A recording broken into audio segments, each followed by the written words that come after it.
Buenos días, profesor José Alejandro. Mi nombre es Camilo Eduardo Oces Barrios. Soy estudiante de octavo semestre de la licenciatura en Literatura en Lengua Castellana de la Universidad Industrial de Santander y nos encontramos el día de hoy para hacer una breve entrevista con el fin de caracterizar a la población tanto estudiantil como docente como directiva del Colegio Maiporé, CDA del Norte. Bien, como primera pregunta, quisiera saber cuál es su formación profesional, también su experiencia laboral y cuáles son sus metas o proyecciones a futuro como docente. Bueno, muy buenos días. Mi experiencia laboral, pues yo estudié en la normal de Piedecuesta, ¿sí? Usted sabe que la normal, pues, recibe una preparación pedagógica, ¿no? Mi primera experiencia laboral comencé a los 16 años. Después de que me gradué de colegio, comencé a hacer licencias municipales en Piedecuesta y así continué mi trayectoria. Pasé por varios colegios. En mis últimas experiencias laborales estuve en Fundación WIS, en el Colegio de La Salle, en el Colegio San Pedro. Fui coordinador 4 años en un colegio de Girón, un semestre realizado, de una compañera amiga. ¿Sí? Necesitaba coordinador, entonces fui coordinador ahí también 4 años. Trabajé en la escuela de menores, en Hogares Claret, la escuela de Hogares Claret, como en el año 2002 y 2003. También desempeñándome como docente, ¿no? Docente de acompañamiento.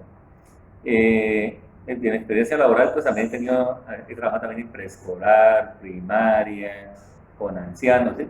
O sea, he tenido todo, en mi experiencia he pasado por todos los niveles educativos. Siempre en el área de Siempre matemáticas. matemáticas, física, inglés, un poquito de inglés, eh, tecnología, porque yo soy ingeniero, ¿sí? Eh, ¿Qué más? Esa es más o menos mi experiencia, ¿no? 25 años más o menos, 25 años de labor docente. Y a futuro sus proyecciones o su idea. Pues ahorita presenté el concurso docente para directivo y pues, estoy ahí en lista. Ese es uno de mis proyectos, pero la idea es en Bucaramanga, ¿no? Y también terminar el doctorado, hacer el doctorado, ¿no? Hacer el doctorado, pues dentro de mi formación solo tengo hasta maestría, ¿no? Entonces, dentro de mi proyecto está el doctorado. Doctorado tiene un área específica. No, en educación. Educación. Sí, porque eso es lo de la rama de la que me enfoqué ya después, ¿no? Estudios que he realizado, bueno, el título de normalista, ¿no? Soy tecnólogo en electrónica, ingeniero electrónico, especialista en telecomunicaciones y la maestría en educación. Pues que por qué como docente, pues como le dijera, o sea, el enfoque mío desde un principio era ser profesor de educación superior en el área electrónica. Sí, al igual lo de la docencia siempre lo he tenido claro, pero yo estudié ingeniería, pero era para ejercer como docente, no como ingeniero.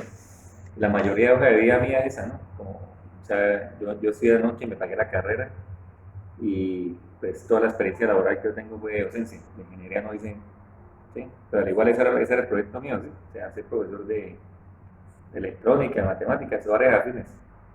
En la actualidad también trabajo en pruebas de estado, ya llevo como 7 años trabajando en un pre-IFEX. Ya empecé a trabajar en las unidades tecnológicas, ya empecé con unas horitas y parece que ya el otro año ya hay más disponibilidad ahí en la planta, entonces parece que me van a dar más horas, ¿sí? Eso es lo que yo hago actualmente. Y asesoro estudiantes, por ejemplo, asesoro estudiantes de colegios así más o menos de muy superior. Yo trabajo con estudiantes del Cambridge, de San Pedro, pelados de Fundación WIS y han ganado olimpiadas de matemáticas. Yo soy asesor de ellos. Entonces, en eso me paso, yo hago eso en las tardes. Y actualmente hago eso, asesoro estudiantes y asesoro y unas horitas en las unidades tecnológicas y los traders. Y trabajando aquí en el colegio de la mañana. Es más o menos lo que yo hago. Su profesor, entonces la segunda pregunta que quería hacerle era conocer si existen algunas mejoras o dificultades de los estudiantes con respecto a su rendimiento y actitud en el aula después del confinamiento que ocurrió en el 2020. Bueno, realmente, en cuanto a mejora, yo lo veo en la parte tecnológica, porque antes los estudiantes pues poco se acercaban a un computador, ¿no? La gran mayoría, ¿no? Entonces, en la pandemia pues aprendieron a manejar documentos PDF, Excel, Word, programas de video, o sea, dependiendo de los trabajos que dejaban los profesores, ¿no? Algunos profesores pedían editar videos, otros diapositivas, ¿sí? Entonces fue una gran ventaja tecnológica, porque los estudiantes se aprendieron a desenvolver bastante, ¿sí? Buscaban soluciones para el logro de su aprendizaje. Y, encontraron lo que no encontraban antes en la tecnología como un recurso más para aprendizaje. Dificultades. Bueno, las dificultades, eso dependía de cómo fue la situación en cada colegio, ¿no? Por ejemplo, yo no, lo que le comenté anteriormente, que yo asesoro estudiantes de varios colegios. Los colegios que son, por ejemplo, gama alta, muy superior, pero los colegios tuvieron dificultades porque la exigencia de los docentes fue la misma. Ellos tenían que hacer clases presenciales, editar videos de las clases, todo, ¿sí? Ya el nivel, pues, en el privado, pues no noto tanto que se haya bajado, ¿sí? El nivel del privado. Pero en la parte pública, sí, porque usted sabe que en entidades públicas a veces hay gente que se relaja en el trabajo, ¿no? Sí. Entonces, como yo trabajo en ambas ramas, yo trabajo en la parte privada y pública, en la parte pública sí vi como esa dificultad. Y a los niños donde yo voy a asesorar, en jornada de contabilidad, yo veo que tienen bastantes dificultades, pero yo digo que eso fue generado por el mismo trabajo de los docentes. O sea, sí hubo trabajo de docentes bien acertado, ¿sí? Y significativo, pero hubo trabajo también que fue muy relajado, digamos así. Entonces no me preocuparon como por reforzar los temas. Pero yo, o sea, pues, por ejemplo, en esta comunidad pues es difícil porque ahí niños tenían computador, ¿no? Entonces se manejaban varias cosas, se manejaban guías, que el computador, y después se fue poco a poco, después de la pandemia, fue como reintegrando la actividad y ya se hacían clases, pero por turnos, ¿no? O sea, como por un horario especial, ¿sí? Pero yo sí considero que lo de la pandemia fue desfavorable para algunos y favorable para otros. Pero en la parte tecnológica sí fue mejoría para todos, porque los pelados adquirieron habilidades en la parte tecnológica, ¿no? Pero sí en temas de matemáticas se sabe que siempre falta. Llegaron con vacíos conceptuales. Bastante. Entonces ya cuando nosotros ingresamos a trabajar ya se dieron las dificultades, pero ha sido fuerte, sí. Pero entonces, como yo le digo, eso también fue el trabajo de los docentes, porque hay otros que sí tienen las bases bien, como si no hubiera pasado nada, sí, porque los profesores se encargaron de continuar ahí, de continuar y buscar recursos para que ellos aprendieran. En la parte actitudinal, profe, o sea, como la parte actitudinal, de la casa sí, al colegio. No, la parte actitudinal fue un cambio en los estudiantes, porque generalmente usted cuando están en la presencialidad, ellos cumplen un horario, que se tienen que levantar temprano, que tienen que cumplir con las actividades, todo, ¿sí? Y en la casa, pues, muchos no se levantaban, ¿sí? Esperaban, copiaban tareas, por ejemplo, la única forma de hacer evaluaciones era con recursos tecnológicos. Y se dejaba las tareas, pero la garantía de que realmente la hicieran, ¿sí? Lo digo yo porque yo me muevo yo me muevo con varios estudiantes. Y para que ser sincero, muchos casos que yo iba, las evaluaciones las hacían y se ayudaban entre todos. O sea, el profesor que sabe de tecnología sabe qué cosas hay, qué recursos hay. El que no sabe, pues, muere engañado, ¿no? Que los estudiantes estuvieron aprendiendo. Pero realmente, o sea, el que sabe tecnología sabe que eso fue para hacer copia y eso no. Sí, pocos eran los que realmente hacían las cosas a conciencia. Por ejemplo, eso se ven los resultados de las pruebas de estado de ese año. Estos resultados son 3 antes de acabar 500, ¿no? Sí. Entonces, sí, también. Entonces, pues sí, eso fue lo que fue como que perjudicial para la formación de los estudiantes, ¿no? La parte de la pandemia. Se volvieron como muy perezosos, ¿sí? Otra cosa o sea, es que lo que yo le digo, eso dependía del docente, ¿no? Porque, por ejemplo, hay muchos docentes que le generaban buenas actividades para mantenerlos ocupados. Sabemos que daban actividades sencillas. Entonces, cuando ingresaban realmente con un profesor que exigía, entonces ahí se encontraban la dificultad. Y los padres de familia también se adaptaron a eso, a que el niño tenía que hacer actividades fáciles por salir del paso. Entonces, cuando realmente encontraban con alguien que exigía, entonces ahí empezaba uno. La verdad, yo exijo, ¿sí? Y ahí encontraba yo la dificultad, porque yo hago trabajos largos y sí, o sea, la idea es, si uno tiene que aprender una asignatura, tiene que aprender haciendo trabajo, ¿sí? Porque así, con cosas sencillas, los estudiantes no profundizan, no investigan, ¿sí? Esa fue la dificultad que yo vi. Listo, profesor, muchas gracias por su respuesta. Continuando con la tercera pregunta, me gustaría saber qué estrategias, claramente desde el área de conocimiento que usted enseña, implementa en el aula para que los estudiantes tengan un aprendizaje significativo? Bueno, realmente la primera estrategia indispensable es que el estudiante tenga amor hacia la asignatura. ¿Sí? Si usted genera amor hacia la asignatura y confianza en los estudiantes comienzan a funcionar, así tengan dificultades de aprendizaje. Pero si usted tiene un ambiente de clase riguroso, nadie le da trabajo, ¿sí? Hasta los estudiantes les da miedo preguntar. Pero lo primero, el primer paso es un ambiente de confianza y ambiente tranquilo y una buena relación entre profesor y estudiante, ¿sí? Después de eso, pues ya usted empieza a implementar estrategias. Una de las estrategias que yo empleo es los cuentos, las historias, ¿sí? Yo voy a comentar lo que yo he hecho. Por ejemplo, cuando yo trabajé en Asalle, yo implementaba historias. Yo empecé en primaria. Usted sabe que los colegios lo ponen a uno en primaria y luego, si en el desempeño, lo pasan a bachillerato. Yo a través del cuento iba introduciendo los temas, ¿sí? Y además con el cuento yo también daba una reflexión a los estudiantes. O sea, los cuentos míos, yo me los inventaba así, o a veces me pegaba algunos existentes y le agregaba cosas. Y dentro del cuento, pues, había una enseñanza, una reflexión y también era una introducción hacia el tema que se iba a ver. ¿Sí? Entonces, esa era una de las estrategias. Cuando yo trabajé en Asalle también utilicé las tecnologías de las TIC, ¿sí? Los TIC, ¿no?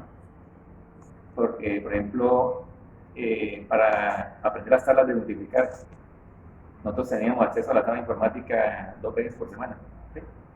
Y yo lo llevaba a la sala de informática y ya les colocaba, pero ojo, no caer en la equivocación de colocarle juegos a los niños, porque hay unos juegos que sí no enseñan nada. No aportan, sí. Lo que hacen es esto, o sea, sí, los recursos tecnológicos son buenos, pero bien dirigidos.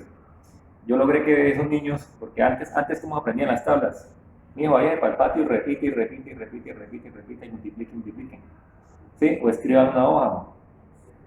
Una de las formas de aprendizaje hasta lo ve con ese jueguito. Se llamaba el señor Pi. Era un policía persiguiendo un ladrón y ellos iban digitando las tablas y los peladitos se motivaban y se aprendían las tablas. Y eso les quedó yo siempre. ¿Sí? Ellos les queda ese aprendizaje significativo. Utilicé juegos, yo también los hacía hacer cosas, loterías, que dominós, que escaleras. ¿Sí? Son un recurso muy didáctico. Pero usted sabe que uno tiene que ser dependiendo del área donde esté, ¿no? Y del nivel de los estudiantes. Por ejemplo, si en primaria, entonces con más jueguitos, los niños aprenden más. En bachillerato, pues, trato de utilizar también tecnología, pero ya no tanto con juego, de vez en cuando juego. Por ejemplo, cuando se ve identidades trigonométricas, pues uno hace un dominó. Y con el dominó de las identidades, ellos van aprendiendo las fórmulas. Pero más que todo con los de 11 y décimo, pues uno trata como de utilizar graficadores, programas como MATLAB, Symbolab, Photomat, Mathway, ¿sí? Programas tecnológicos que aportan. O sea, generalmente usted en la actualidad encuentra profesores de los antiguos que se limitan solo a darle hoja a hoja. Entonces uno tiene que innovar, ¿no? Uno tiene que ir al avance, así usted como siempre envejezca y sí, se tiene que estar adaptar con la tecnología y todo, estar actualizándose. Yo hago eso, como recurso tecnológico utilizaba eso, el juego, ¿sí? La tecnología. Y como le digo, o sea, yo recibí un premio por trabajar en Asalle, yo recibí un premio por ser uno de los pioneros. Eso fue rato, como en 2015, 2014 fue que empezó a salir. Entonces yo fui pionero en eso, en la aplicación de recursos tecnológicos, en la educación. Parte lúdica y todo. Sí, todo lúdico.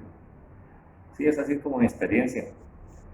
No, y como le digo, o sea, he tenido experiencia de todo un poco. O sea, por ejemplo, con ancianos, ¿sí? Con una escuela de menores, la correccional también. Usted sabe que tiene que adaptarse dependiendo de las circunstancias, ¿sí? Y buscar la manera de cómo el estudiante aprenda. Sí, pero más que todo utilizo eso como didáctica, ¿no? Y lo de las historias te le comento, eso es muy eficaz. ¿Eso solo lo implementé en primaria o lo ha intentado? No, en bachillerato también. Por ejemplo, usted inicia una historia, ¿sí? Y dentro de la historia vincula a los estudiantes. Así que, por ejemplo, que Karina se subió a un resbaladero, ¿sabe que los resbaladeros tienen forma de triángulo, ¿no? Entonces usted le va metiendo muchas cosas, inventando cosas, pero le va metiendo matemáticas. ¿Sí? Y de paso ellos también ven la aplicación cotidiana, ¿no? O sea, en qué pueden aplicar, en qué ven la figura, ¿sí? O sea, utilizar cosas cotidianas más que todo. Porque, cercanas a ellos. sí, y porque es que usted sabe que uno tiene que utilizar educación por competencia, ¿no? O sea, hacerle ver a los estudiantes la importancia de las cosas. No llegas a un tablero ahí a hacer operaciones, ecuaciones y el estudiante no sabe para qué subir. Entonces es bueno uno hacerles ver la utilidad de la asignatura. ¿No? Listo, profesor. También me gustaría conocer cuáles son esos puntos fundamentales, esos principios, digamos que imprescindibles para tener una óptima relación entre el maestro y estudiante. Bueno, yo considero que lo que yo le decía, o sea, siempre tiene que haber un margen de respeto entre el estudiante y el profesor, pero los estudiantes necesitan atención. O sea, usted puede tener un salón de 40 estudiantes, ¿sí? Yo veo que muchas veces hay profesores que dictan su clase y no se aprenden ni los nombres de los estudiantes, ¿sí? Pero cuando usted le dedica la atención a ellos, la atención que es, los estudiantes le funcionan. O sea, se interesan, se hace también labor de papá, pero no de papá permisivo, sino de papá que enseña y que enseña valores y que enseña sus asignaturas. ¿Sí? Entonces, más que todo, lo que yo considero es eso, como tener una atención hacia ellos, en el margen del respeto, ¿no? Por ejemplo, y también estar no, eh, atento a los intereses de ellos, o sea, ¿qué les interesa? ¿Sí? Y de acuerdo a los intereses de ellos, uno más o menos diseña una clase que, por ejemplo, a ver, digamos que a ellos les gusta, ¿qué? Los animales.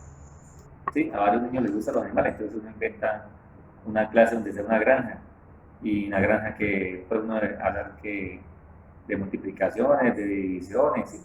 O que de áreas, de volúmenes, que vamos a construir la casa de la vaca, ¿sí? Que el área, ¿sí? O sea, dependiendo de, como le digo, o sea, de los intereses de los estudiantes, eso es importante, porque por ejemplo usted estar aquí en un extremo y el estudiante en el otro, eso no funciona. O le funcionará a algunos, pero a otros no. Y parte importante también el acompañamiento en casa, ¿sí? De los papás, porque a veces lo que usted hace en clase, pues no se fortalece en casa, ¿no? Entonces, muchas veces también la labor, así sean adolescentes, ¿sí? Así sean adolescentes, siempre hace falta también el apoyo en casa para que el proceso educativo sea Completo, ¿no? completo. La verdad, si usted uno dice, lo que pasa a veces ya los niños aquí, los estudiantes acá en el colegio, y a veces dicen, no, profe, usted es el responsable, pero Claro. la responsabilidad es completa. O sea, uno los orienta y sabe que la familia es en la familia no, la familia es la primera Escuela, dicen. escuela, exacto. Entonces ahí donde tiene que, sí, los papás tienen que, o sea, uno recibe los estudiantes y uno trata como de complementar lo que ellos iniciaron, ¿sí? Pero sí, cuando usted le dedica atención a los estudiantes, ellos le funcionan. Atención y crearles un ambiente de confianza, ¿entiende? Pero como le digo, confianza más, me refiero a confianza es que, por ejemplo, usted le diga, claro, puede preguntar libremente cualquier cosa, tranquilo, pase, no pasa nada, que si un niño pasa al taller un estudiante y los demás se burlan o algo, entonces usted trata de que no pase, de que no ocurra eso, ¿no? O sea, de que todo el margen de respeto para que él se sienta cómodo con los compañeros, ¿sí? No dejarlos que se distraigan, que no traigan juguetes, cosas de esas, ¿sí? O sea, la verdad, si usted quiere que las cosas salgan bien en su clase, tiene que ser responsable y para eso tiene que estar atento, ¿sí? La postura en un salón de clase también es importante. También usted como profesor tiene que pararse bien en un tablero, ¿sí? Tiene que mirar cómo pararse, que si usted se sentó en su escritorio mientras los demás cocinaban, también usted tiene que sentarse en una posición estratégica donde mantenga visión dentro del aula de clase, que mantenga todos sentados o trabajando, ¿sí? Pero hay algo que sí es importante en un salón de clase, cuando o sea, hay profesores que se quejan porque los estudiantes hacen disciplina, ¿sí? Pero o sea, cuando se maneja una dinámica de clase y trae suficiente trabajo, los pelados se mantienen ocupados, ¿entienden? Y usted, como le dijeron, usted también tiene que manejar varias formas de evaluación, ¿sí? Para que los pelados se motiven. Por ejemplo, usted sabe que en matemáticas siempre los profesores, no, el procedimiento, tiene la letra, la respuesta, ¿sí? O sea, pero uno no solo debe pegarse a lo que escribió en una hoja al estudiante, pero el estudiante también participó, ¿sí? El estudiante también, por ejemplo, se le ve actitud en clase, cuando trabaja en grupo, cuando trabaja individual, se le ve interés, ¿sí? que pasó al tablero, que investigó cosas. O sea, uno no solo debe limitarse a un papel, ¿sí? Entonces, como le digo, o sea, uno en un salón de clase, lo importante es dedicarle una buena atención. De ahí parte todo, ¿sí? O sea, que ese niño, cualquier cosa que él quiera preguntar, usted tiene que escucharlo, ¿sí? Y ahí parte uno. Y los pelados cuando ven eso, no, el profesor escucha, el profesor tal, ellos también hacen caso. Pero si un niño le dice a usted algo y usted lo ignora, o no, estoy ocupado haciendo otra cosa, ¿sí? Entonces eso es importante, o sea, el ambiente de clase. Usted con un ambiente de clase, todo el mundo de trabajo.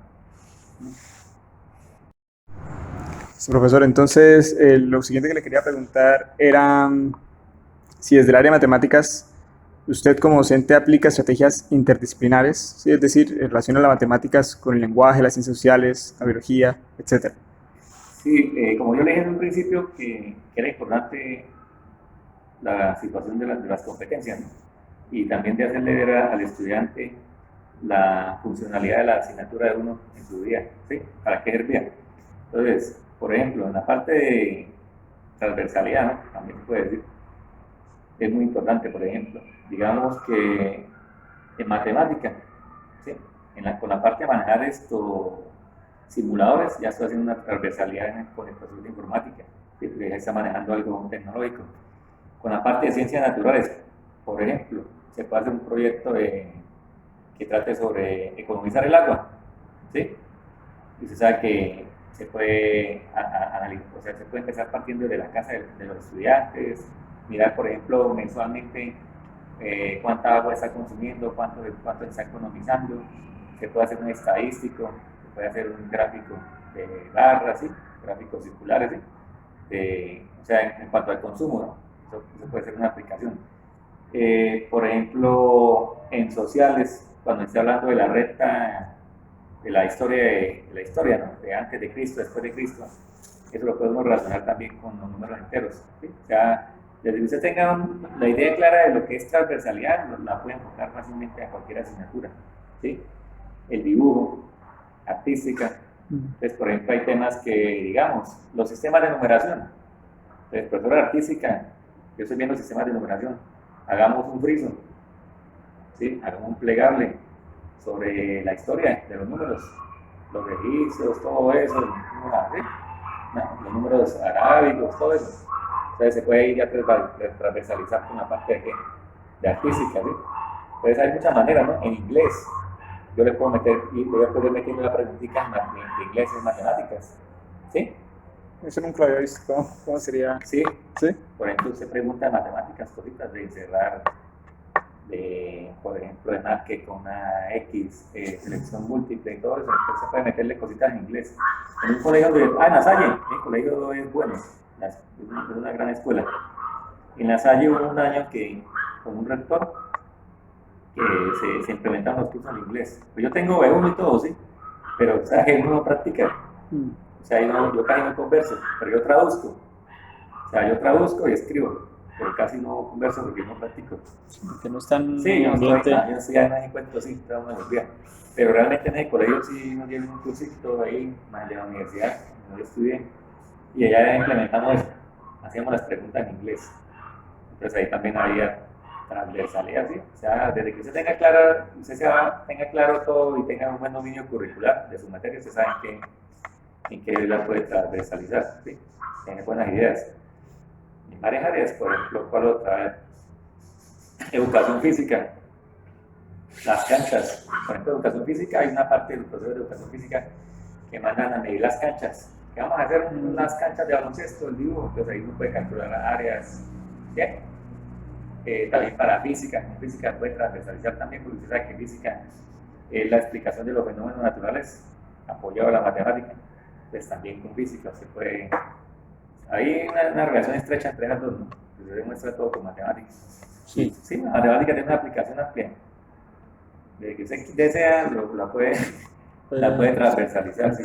Ahí lo importante es las ideas del docente. Sí, la inventiva de cada uno. O sea, porque se dice el docente, no, eso no se puede. Por ejemplo, aquí en los colegios privados le toca a uno, hermano. Yo siempre estuve trabajando en colegios privados, como le digo, o sea, que están donde se trabaja. Entonces, en los colegios privados obligatoriamente le toca trabajar. ¿Sí? le tocan las cosas porque es un colegio, que es algo privado. Por eso usted a veces ve que en las pruebas de estado, yo digo que trabajo en pruebas de estado de 7 años, en las pruebas de estado se ve la diferencia entre los colegios privados y los colegios públicos. ¿Sí? Eso sí, hay colegios públicos que son muy buenos, San José de la Salle, ¿sí? Hay compañeros de trabajo que son muy buenos, pero hay otros compañeros de trabajo que, ¿sí?, que le dicen a usted transversalidad, no, pero ¿cómo transversalizo la materia? ¿Sí? Entonces, como le digo, ser uno docente es un reto, y uno es que tiene que colocar las condiciones de todo, de la clase, de cómo tiene que ser el aprendizaje, de cómo tiene que ser las relaciones con los estudiantes, o sea, uno es que tiene que, porque por eso es que el gobierno le dice a usted, forma estudiantes por competencias, porque usted de qué le sirve llenar un tablero si el estudiante no va a saber para qué le va a servir la materia. Entonces tiene que enseñar eso, enseñar y hacerle ver la importancia en la sociedad de lo que usted está enseñando. Sí, profesor, muchas gracias. Profesor, ya para finalizar, como última pregunta, ¿cómo es que el área de matemáticas impacta en la vida de los estudiantes del Colegio Maiporé? Bueno, como yo le decía desde un principio, ¿no? O sea, para que el estudiante trabaje y le vea interés en la matemática, tiene que tener amor hacia la asignatura, ¿sí? Entonces, por ejemplo, dentro de su área se puede meter, dentro de los temas que va a tratar, meter situaciones que involucren la comunidad, ¿sí? Por ejemplo, que se acerca al supermercado a la esquina, va a adquirir unos productos, o que va a comprar una blusa, o que va a comprar un pantalón y tiene el 30% de descuento, y si valía 50.000, ¿cuánto voy a pagar? ¿Sí? O sea, cosas de esas, ¿sí?, que le llaman la atención a muchachos. Muchos de los muchachos de acá se van a estudiar administración. El énfasis del colegio acá es contabilidad. Y si se empieza a hacerles ver todas esas cosas a ellos, generalmente muchos se inclinan por esa rama, otros por ingeniería. Pero como digo, o sea, eso depende de usted cómo les haga ver las cosas a ellos, ¿no? ¿Sí? O sea, de que usted, por ejemplo, porque algunos se enfocan en ingeniería, porque ustedes dicen, mire, esto se ve en electrónica, mire, esto se ve en ingeniería industrial, esto se ve en mecánica, ¿sí? Uno más o menos les va diciendo en clase, entonces ellos van viendo la importancia y dicen, uy, así eso sí sirve. Entonces ahí donde ellos van, o sea, dependiendo de lo que usted haga en su clase, va creando lo que usted dice, el impacto en ellos, y eso es lo que ellos los va despertando el interés hacia la carrera que quieran estudiar, ¿sí? O lo que usted dice, la cuestión de transversalizar. Usted le muestra a un estudiante en las matemáticas en qué otras áreas de su topografía, por ejemplo, en el turno de topografía. Entonces, ellos a veces le preguntan a usted. Otra cosa, yo por ejemplo aquí en el colegio, yo no soy de psicología, pero siempre hago yo. Yo, por ejemplo, yo tengo unos programitas de orientación vocacional, ¿sí? Entonces yo, por ejemplo, me los llevo para esa la informática, ya los pongo a llenar el test ese. Ay, que al final sale el resultado de que es lo ese que hace el resultado al final, y bueno, usted sirve para ingeniería, usted sirve para topografía, usted sirve para educador, ¿sí? Ahí sale todo. Entonces ellos van, tanto mi materia generan un impacto de lo que trae uno preparado, ¿sí? Y también van buscando otras cosas que también nos ayudan a ellos a enfocar, ¿no? ¿Qué más? Y más que todo, por ejemplo, lo que le digo, o sea, buscar cosas del entorno. Por ejemplo, cuando yo tuve una vez 10º grado, iba a enseñar esto, bien, razones trigonométricas. Se trae un métrico, vamos para la cancha, mira la grada, cuánto hay de la grada al piso, cuánto hay del arco del micro al piso, ¿sí? O sea, cosas que ellos vean la utilidad. Eso genera impacto, lo que usted dice. Cuando ellos ven la utilidad, eso despierta el interés. Pero si usted llena un pelado de números, lo que hace es que se va a estresar y no va a mirar la necesidad de aprender matemáticas. Entonces, usted debe generar actividades que le muestre al estudiante por qué es útil. que no sea solo teoría, sino práctica. Prácticas, cosas prácticas, enfoques, competencias, usted que vea en qué área de estudio puede utilizar, y eso despierta el interés. Profesor, muchas gracias por su tiempo. Listo, gracias. Por la entrevista, Bueno. y cualquier cosa, pues al final el proyecto creo que lo vamos a entregar a los profesores, o sea, Listo. lo que nosotros hicimos. Pues ahí si lo quiere revisar, pues nos puede decir y Bueno. lo pasamos. Muchas gracias. Listo, bueno,